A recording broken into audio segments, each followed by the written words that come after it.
Okay, 107.1, 99.9, HD4 on your FM dial. Gila Liadato with me, together with Adi Gal. How are you, ladies? Hey, how are you? How are you, Gila? Fabulous. So happy to be here, as always. Thank you. We have a special interview today regarding the HOA. Gila with Adi Gal will do the interview. So, Gila, let's start. Yes, it's so nice to have you. Thank you. Thank you. So, well, really, Adi is going to, I think, start most of the questions, but would you give us a brief introduction of yourself, just so our listeners can know a little bit more about you? Absolutely, yeah. Thank you guys so much for having me again. My name is Juan Carlos Porras. I'm a Florida State Representative in District 119. That is the southwest portion of Miami-Dade, Florida. I'm also the youngest member of the Florida House and currently the first ever Gen Z member of the Florida House. And so one of the priorities that I've faced here in my district has been HOA and condominium reform, and that's an issue I know that we're going to talk a little bit about today. Adi, your stage, all to you. Okay. Hi, Representative Porras. Thank you for taking the time to speak with us today. Across Florida, many homeowners feel trapped by overreaching HOAs that have been taking on the role of small governments. They're enforcing unnecessary restrictions, fines, bureaucracy, and that limit basic property rights. So I would like to talk to you today about your efforts to reform and possibly abolish HOA altogether. Absolutely. So you previously supported major reform bill like HB 1203 to improve the accountability. What change you're thinking of, being able to abolish HOA altogether? Right. And thank you. We've been working on legislation with HOAs for over 3 years now. HB 1203, like you mentioned, was just one step towards that. We put in new criminal penalties for kickbacks, which are people that are stealing from their homeowner associations. It's happened a lot. I'm sorry that I interrupt. But it's happened a lot, unfortunately. Oh, can you guys hear me? Yeah, I can hear you. I'm sorry that I interrupt, but I said it's happened a lot, and we see a lot of FBI and police investigation against HOA, and they have tons of work because of that. Absolutely, yeah. I mean, it's been an issue not just in Miami, but all over the state. And I think in any place that there's HOAs, I think there's been a lot of these irregularities and mismanagement, which results me in believing, do we really even need homeowners associations? I personally believe that they are a failed experiment. Like you mentioned, they are quasi-elected government entities that essentially have more power than cities do, because, for example, the state legislature and we can regulate cities, we can even preempt certain elected officials in the counties and cities, but HOAs operate under contracts, under private contracts, which allow them to hide behind the law, essentially, and in many cases, not even follow the current regulations that we have here at the state level. So it's my priority to make sure that we can try to get around that and hold them accountable and hold them to a certain level of transparency that our citizens and our residents need. And especially in my district, I represent some of the largest homeowner associations in the state of Florida, the Hammocks being one of the largest in the country, with over 100,000 residents in one master homeowner association. And in my particular case, this HOA stole millions of dollars, making fake businesses and fake companies and fake employees and making fake services and billing the homeowners, stealing them for years and years and years. And I had to work alongside our state attorney, Kathy Fernandez-Rondo, here in Miami, and we were able to get them all on RICO charges. It was one of the largest organized crime busts in Florida's history since the 1980s. But ever since that happened, guys, we've seen similar stories across the state of Florida. I think just this morning, there's another condo association, another condo HOA that was arrested for stealing hundreds of thousands of dollars. So obviously there is a huge problem going on, and the state and I are going to work on prioritizing some kind of way to oversight and get rid of the bad actors in some of these HOAs. So can you tell me what like one case that was the worst abuse that you have seen? Yes, I mean, like I said, the Hammocks Association in my district, it got to the point where there were even fake invoices or fake receipts hidden under the floorboards of the clubhouse of this homeowner association. There's still a receiver trying to detail how much money in total has been stolen. We're now to the tune of about $14 or so million that this HOA was stealing over a course of several years, almost a decade. And, you know, prices got up, homeowner assessments got up at one point to about $700 or more a month just to pay for some of these fake HOA services and to defend the increasing amount of litigation because people were starting to find out what was going on and suing the HOA. And like we all know, you know, we pay for the HOA's attorney. So whenever we sue the HOA, they can defend themselves. But we don't have that same right, which I think is unfair. But, you know, the Hammocks HOA was, I think, one of the worst examples, I think, in the history of HOAs and HOA fraud. Representative Porras, let me ask you, there's so many residents in Florida that are impacted by this, and frankly, it's crazy for me to hear that the rules and regulations can supersede the laws, right, because of the contracts. That just blows my mind. What can the individuals who are impacted be doing, you know, boots on the ground to really help besides, as you said, just suing them? Or are there other things we can do? How do we rally with you? What do we do here? Absolutely. Thank you for that question. A lot of that currently is making sure that each and every owner and each neighbor that live in these associations, especially the ones that have shown corruption, have shown malfeasance, are involved and active to every degree in their association. When it comes to going to the meetings, when it comes to organizing themselves, whether it be for elections or for a recall, you know, I find it so, you know, it's interesting. People obviously, unfortunately, don't really know, care, or get involved in their HOA until it gets to the point where it's a nightmare, right? And I think that's unfortunately where you know, the law falters because we assume that everyone cares, that everyone is involved all the time, but I think that's not the case. Like I said earlier, I think the laws in place currently are unfair to homeowners. I'll be filing legislation very soon that would not only give the capability of homeowners to dissolve their homeowner association, to get rid of it and abolish it, Hallelujah. but also create a new oversight structure to allow homeowners to have equal when they sue or go after their HOA for their lack of fiduciary responsibility or for any, you know, break of or crime of statute that they're committing. We see a lot. I can...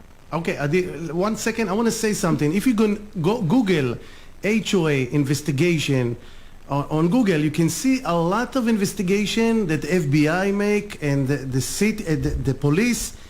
It's unbelievable. Everywhere you search, I have a friend that works in the IRS. I have a friend that works at the FBI. He told me these people from the HOA make us tons of work. We don't know what to do with them. It's like a mafia. This is what he say. This is what his opinion. I can also Like say... Sorry. Sorry.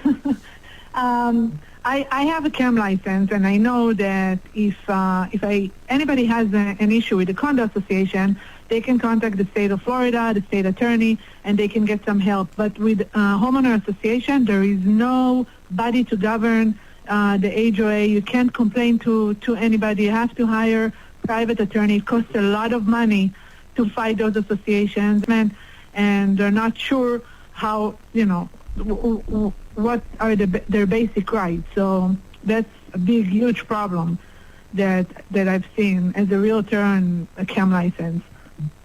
Yeah, I mean, I personally think even when it comes to condominiums, I think the state does a horrible job. I think DBPR, I've not heard from one constituent that's had a good interaction with DBPR, with the Department of Business and Professional Regulation when it comes to condos or HOAs. I think the state provides far too much funding for not enough resources, for not enough services to our homeowners.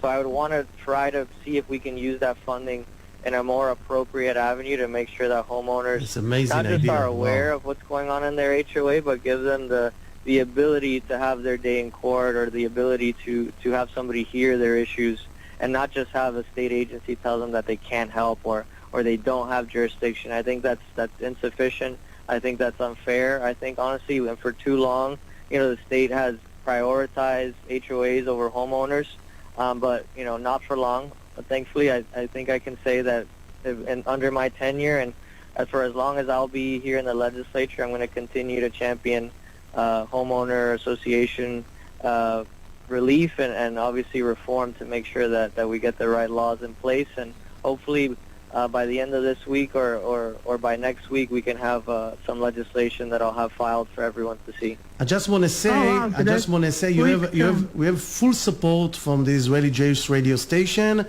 Everything that you need to promote this thing, we are here for you. So we support 100%. Awesome. Yeah, thank you guys so much for everything. This is, I think, one of the top issues, I think, in Florida, in my opinion, obviously, other than property taxes. I hear from people, like I said, from all over the state that have nightmare cases, nightmare stories from their homeowner association, and they reach out to me via my state email and via my social media, and I wish I could do more for these people. I try to hear them out. I try to hear some of their individual cases and provide guidance. But until we change the laws, until we provide an avenue of oversight, and until we provide some real penalties for some of these HOAs that refuse outright to follow the law, we're not gonna be able to get it done. So I'm hoping that this year, under the leadership of Speaker Perez and under the governor and the Senate, we'll get a good product out there so that homeowners feel heard and feel represented in their HOAs. That's amazing. Who's going to take over if it's single-family houses, I assume that the owner can handle their insurance and landscape and whatever. But how are you going to do it technically? Who's going to take over the common area? Mm-hmm.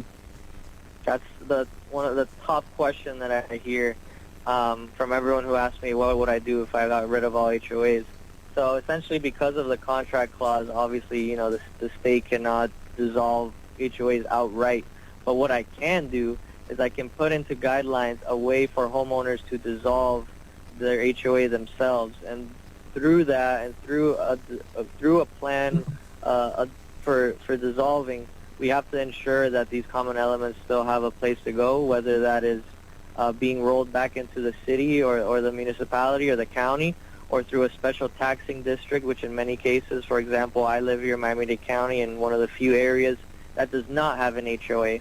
But my county maintains my common areas, maintains my grass, and in some places, and we pay a little bit more in property taxes for their services. But I am not beholden to any kind of homeowner association, and nobody has to tell me what color to paint my house, how high or how tall, my fence needs to be, other than county ordinances. But, I like to believe I'm a small government guy, but there is no bigger government, in my opinion, than a homeowner association that takes everything, nitpicks to the degree of the inches of how tall your grass is.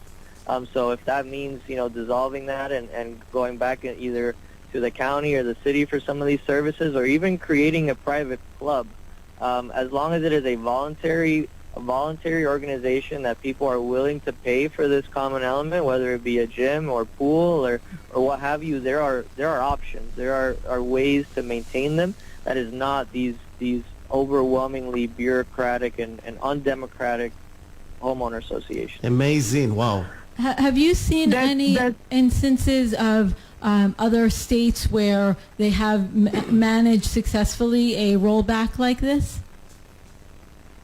Yes, actually, the state of Georgia, you can look this up. I believe it's every 10 years, each homeowner association in the state of Georgia has to have a vote whether or not they the residents want to continue having a homeowner association, which I think is a very good idea. Obviously, the state of Florida, could learn a thing or two about that. We're trying to get through.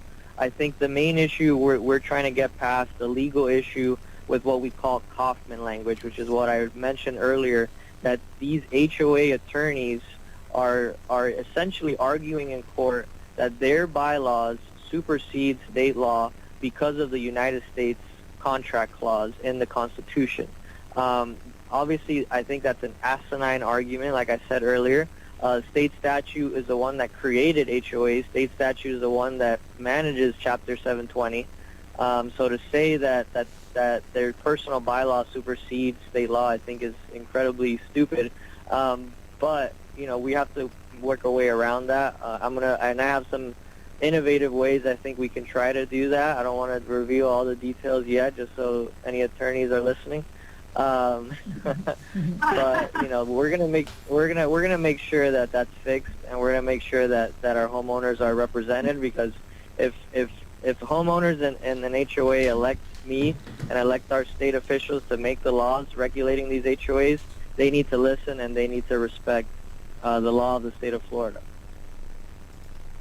That's amazing. That sounds perfectly fit with the Florida Free State identity. So that sounds like our kind of thing. Yeah, absolutely. And I think there is some kind of protest going on at the Capitol in regards to homeowner association reform. I'm going to look at my calendar very quickly. It's I think November 18th. I've heard there's like a group of homeowners, a large group of homeowners that is going to visit the Capitol to ask for more HOA reform legislation. So anyone who's listening or around that area in Florida are willing to come up to Tallahassee to meet with me or meet with some of our legislators and tell them how important it is. I urge you, obviously, if you can't, to write an email or call whoever your state representative or your state senator is and tell them the issues that you have in your HOA, how you feel unheard, how they've been stealing in some occasions. That's really, the best way I can think of to get some of this legislation through the finish line.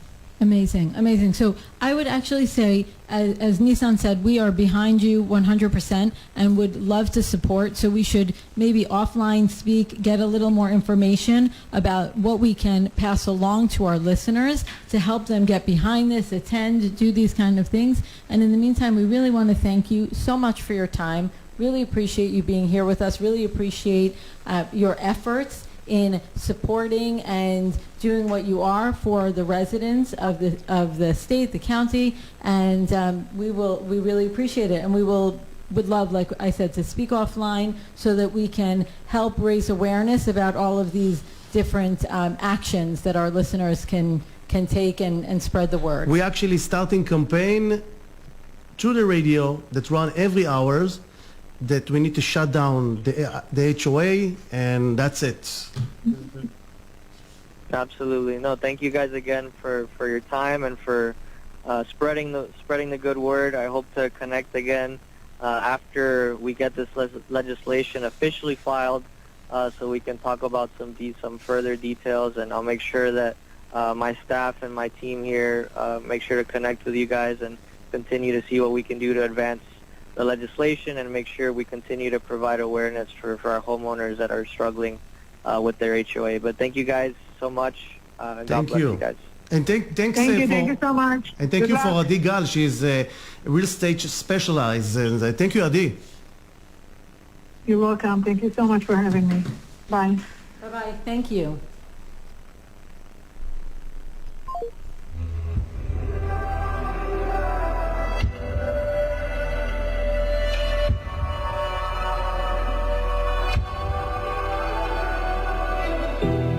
יש מילים יפות שלא אמרתי, מנגינות שלא כתבתי, בלילות נשלים את הכל, לא נפסיד את הריבים בבוקר, גם אם נשלם ביוקר, לעלות